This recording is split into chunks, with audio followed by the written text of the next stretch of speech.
Memang ngorok itu hampir semua orang itu banyak yang ngorok, tapi ada juga yang enggak. Jadi biasanya orang yang ngorok ini biasanya diawali orang tersebut itu doyan bicara.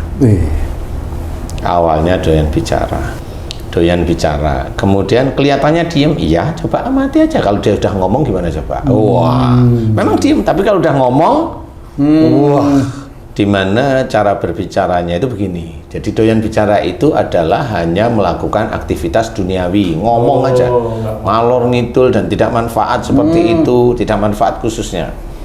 Makanya di sini salah satunya, kalau bicara itu memang kurang manfaat atau banyak tidak manfaatnya, rata-rata ngorok.